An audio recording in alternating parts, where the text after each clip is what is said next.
பிரியமானவர்களே, இன்றைய காலை பொழுதிலும் கூட இது வானத்தின் வாசல் ஊழியத்தின் மூலம் உங்களை சந்திப்பதில் கர்த்தருக்குள் மிகுந்த சந்தோஷம் அடைகிறேன். என்னுடைய வாழ்க்கை நிலை குலைந்து காணப்படுகிறது. என்னுடைய வாழ்க்கையில் ஒரு முன்னேற்றத்தை பார்க்க முடியவில்லை. ஓடுகிறேன், பிரயாசப்படுகிறேன், தேவ சமூகத்தில் அமர்ந்து கொடுக்கிறேன், ஆண்டவருடைய வார்த்தையை கேட்கிறேன். ஆனாலும் எனக்குள்ளாடி ஒரு பயம் இருந்து கொண்டிருக்கிறது. இந்த பயம் எப்பொழுது மாறும்? என்னோடு கூட இருக்கிறவர்கள் என்னை பயமுறுத்துகிறார்கள். என்னோடு கூட வேலை பார்க்கிறவர்கள் என்னை பயமுறுத்துகிறார்கள். நான் இந்த சூழ்நிலையில் என்ன செய்வேன்? என்னுடைய பயம் எப்பொழுது மாறும்? என்னோடு கூட இருக்கிறவர் யார் என்ற பல கேள்விகளோடு தேவ சமூகத்தில் வந்து காத்து கிடக்கிறீர்கள் அல்லவோ? உங்களை பார்த்துத்தான் ஆண்டவர் சொல்லுகிறார், பயப்படாதே, நான் உன்னோடு கூட இருக்கிறேன் என்று. இன்றைய காலை பொழுதில் ஒவ்வொரு குடும்பங்களையும் பார்த்து ஆண்டவர் வாக்கு கொடுத்து கொண்டிருக்கிறார். இன்றைய காலை பொழுதிலும் கூட ஆண்டவர் நமக்கு தரக்கூடிய நல்ல வார்த்தை என்னவென்றால், அப்போஸ்தலர் 18ஆம் அதிகாரம் 10ஆம் வசனம் இவ்வாறாக சொல்லுகிறது, நான் உன்னுடனே கூட இருக்கிறேன், உனக்கு தீங்கு செய்யும்படி ஒருவனும் உன்மேல் கை போடுவதில்லை. வசனம் இவ்வாறாக சொல்லுகிறது, நான் உன்னுடனே கூட இருக்கிறேன், உனக்கு தீங்கு செய்யும்படி ஒருவனும் உன்மேல் கை போடுவதில்லை. ஆண்டவர் இன்றைக்கு குடும்பங்களை பார்த்து சொல்கிறார், கர்த்தராகிய நான் உன்னுடனே கூட இருக்கிறேன், உனக்கு விரோதமாய் ஒருவனும் உன்மேல் கை போட முடியாது என்று இன்றைய காலை பொழுதில் ஒவ்வொரு குடும்பங்களையும் பார்த்து ஆண்டவர் வாக்கு கொடுத்து கொண்டிருக்கிறார். மாயான உலகத்தில் வாழ்ந்து கொண்டிருக்கிறோம். உலகம் பொல்லாங்கனுக்குள் கிடக்கிறது. நாம் வாழ்கிற ஒவ்வொரு நிமிடமும் சத்ருவானவர் நம்மை நெருக்கி கொண்டிருக்கிறான். குடும்பத்துக்குள் எப்பொழுது பிரச்சனையை உண்டு பண்ணலாம், வேலை காரியங்களில் எப்பொழுது பிரச்சனையை உண்டு பண்ணலாம், தொழிலில் எப்பொழுது பிரச்சனையை உண்டு பண்ணலாம், ஊழியத்தில் எப்பொழுது பிரச்சனையை உண்டு பண்ணலாம், இவர்களை கீழே தள்ளிவிடுவதற்கு, இவர்களுடைய வாழ்வாதாரத்தை குறைத்து கொள்வதற்கு சத்ருவானவன் எப்பொழுதும் நம்மையே நோக்கி வந்து கொண்டிருக்கிறான் அல்லவோ? ஆண்டவர் சொல்லுகிறார், நீ சத்ருவை கண்டு பயப்படாத, நான் உன்னுடனே கூட இருக்கிறேன். நீ போகும்போது, வரும்போது, உட்காரும்போது, எழுந்திருக்கும் போது, நடக்கும்போது, உன் காரியங்களை செயல்படுத்தும் போது நான் உன்னோடு கூட இருக்கிறேன். உனக்கு தீங்கு செய்யும்படி ஒரு சத்ருவும் உனக்கு முன்பாக நிற்பது இல்லை என்று இன்றைய காலை பொழுதில் தேவ ஜனங்களுக்கு ஆண்டவர் வாக்கு கொடுத்து கொண்டிருக்கிறார். அநேக வேளையில் சோர்ந்து போய் இருக்கிறீர்கள் அல்லவோ? என்னுடைய காரியம் ஜெயமாய் மாற்றப்படவில்லையே, நான் தோற்று போன அனுபவத்தில் இருக்கிறேன், நான் ஜெபிக்கிறேன், வேதம் வாசிக்கிறேன், ஆண்டவரோடு நடக்கிறேன், ஆனாலும் என்னை சோர்வுபடுத்தக்கூடிய சில பிரச்சனைகள் இருந்து கொண்டிருக்கிறது.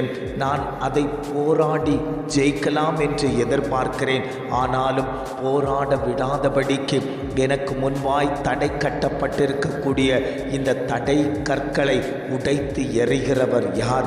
என்னோடு கூட இருக்கிறவர்கள் எல்லாரும் என்னை விட்டு ஓடி போய்விட்டார்கள். ஆண்டவர் சொல்லுகிறார், நீ மனுஷனை நம்புவதை பார்க்கிலும் கர்த்தர் பேரில் பற்றுதலாயிரு. அந்த தெய்வம் உன்னோடு கூட இருந்து உனக்கு முன்பாக நிற்கக்கூடிய எரிகோ போன்ற மதில்களாய் இருக்கலாம், உனக்கு முன்பாக தடைகளை உண்டு பண்ணக்கூடிய செங்கடல்களாய் இருக்கலாம், யோர்தானிய வல்லமைகளாய் இருக்கலாம். எப்பேற்பட்ட வல்லமைகளாய் உனக்கு முன்பாக எழுந்து கொந்தளித்து நின்றாலும் அவைகளை உடைத்தறியக்கூடிய கர்த்தர் உன்னோடு கூட இருக்கிறேன், உன்மேல் ஒருவனும் கை போட முடியாது. தேவ ஜனத்துக்கு விரோதமாய் ஒரு ஜனம் கூட எழுப்ப முடியாது என்று ஆவியானவர் குடும்பங்களை பார்த்து ஆண்டவர் வாக்கு கொடுத்து கொண்டிருக்கிறார். எத்தனை பேர் தைரியமாய் சொல்ல முடியும்? எத்தனையோ இடர்கள் வந்தது, எத்தனையோ பாடுகள் வந்தது, எத்தனையோ வியாகுலங்கள் வந்தது. ஆனாலும் கர்த்தர் என்னோடு கூட இருந்ததினால் ஒரு மனுஷன் கூட என்னை எதிர்த்து நிற்கலை, ஒரு மனுஷன் கூட என்னோடு வழக்காடலை, ஒரு மனுஷன் கூட என்னோடு போராடலை.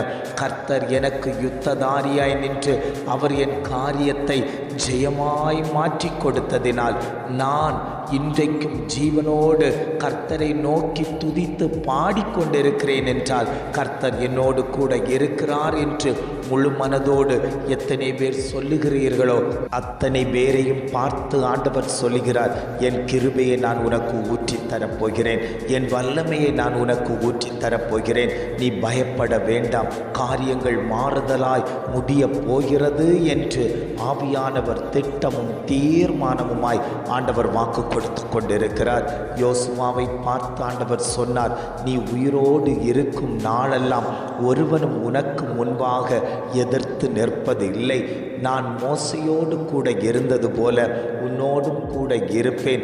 நான் சொன்னதை செய்கிற தகப்பன், நான் உன்னை விட்டு விலகுவதும் இல்லை, உன்னை கைவிடுவதும் இல்லை என்று யோசுவாவுக்கு வாக்கு கொடுத்து அவனை தட்டி கொடுத்த தெய்வம் இன்றைக்கு உங்களுக்கு வாக்கு கொடுத்து கொண்டிருக்கிறார். பயத்தோடு இருக்கிறீங்களா? இந்த காரியத்தை செய்ய முடியாமல் தடையாக இருந்து கொண்டிருக்கிறது. இதை நான் எப்படி செய்வேன்? இந்த காரியம் செய்தால் நான் வெற்றி பெறுவேனா? இந்த டெஸ்ட் எழுதினா நான் வெற்றி பெறுவேனா? இந்த வியாதி என்னை விட்டு விலகுமா? இந்த கடன் வாரம் என்னை விட்டு மாறுமா? இந்த பிரச்சனை என்னை விட்டு மாறுமா? இந்த பிசாசின் போராட்டம் என்னை விட்டு மாறுமா? நான் எப்பொழுது விடுதலை அடைவேன் என்று தேவனை நோக்கி முறையிட்டு கொண்டிருக்கிறீர்கள் அல்லவோ?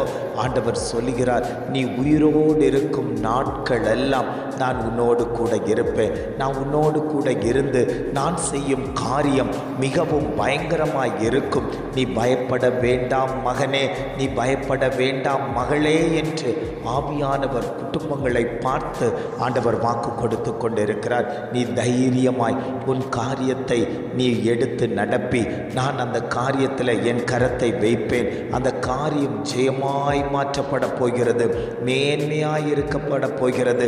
கர்த்தருக்குள்ளாடி நீ வந்து அமர்ந்திருந்து, ஆண்டவரே இந்த காரியத்தை நான் உமக்கு முன்பாக வைத்து நான் செய்ய இருக்கிறேன், நீர் அந்த காரியத்தில் வந்து நிற்க வேண்டும், என்னோடு கூட கரம் கோர்ப்பீரே, ஆனால் நான் அதிலிருந்து வெற்றி பெறுவதற்கு எனக்கு ஏதுவாய் இருக்குமே என்று சொல்லி எத்தனை பேர் ஆண்டவருடைய கரத்தை பிடிக்கிறீர்களோ அத்தனை பேரையும் பார்த்து ஆண்டவர் சொல்லுகிறார், உனக்கு முன்பாக ஒருவனும் எதிர்த்து நிற்க முடியாது, நான் உன்னோடு கூட இருக்கிறேன், உனக்கு தீங்கு செய்வதற்கு ஏது சத்ருவும் உன்னை மேற்கொள்ள மாட்டான் என்று ஆவியானவர் திட்டமாய் தீர்மானமாய் குடும்பங்களை பார்த்து ஆண்டவர் வாக்கு கொடுத்து கொண்டிருக்கிறார்.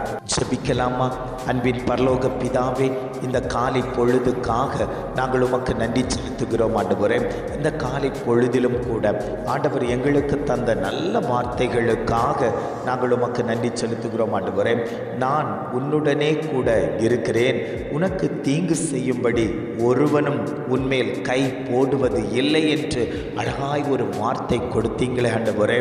எந்த மனுஷனும் எங்களுக்கு முன்பாக கை போடாதபடிக்கு, எங்களுக்கு விரோதமாய் கைகளை உயர்த்தாதபடிக்கு கர்த்தர் எங்களோடு கூட இருந்து அந்த சத்துருக்களை முறியடிக்கும்படியாய் நாங்கள் ஜெபிக்கிறோம் ஆண்டவரே.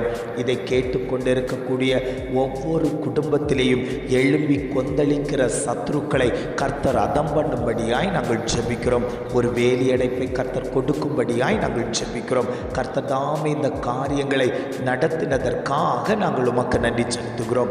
இம்மட்டுமாய் நடத்தினவர் இனியும் நீர் அவர்களை வழி நடத்தும்படியாய் நாங்கள் ஜெபிக்கிறோம். எங்களை தாழ்த்தி தருகிறோம். துதி கன மகிமை எல்லாம் உமக்கே செலுத்துகிறோம். மீட்பர் இயேசுவின் மூலம் ஜெபிக்கிறோம் ஜீவனுள்ள நல்ல பிதாவே. ஆமேன், ஆமேன்.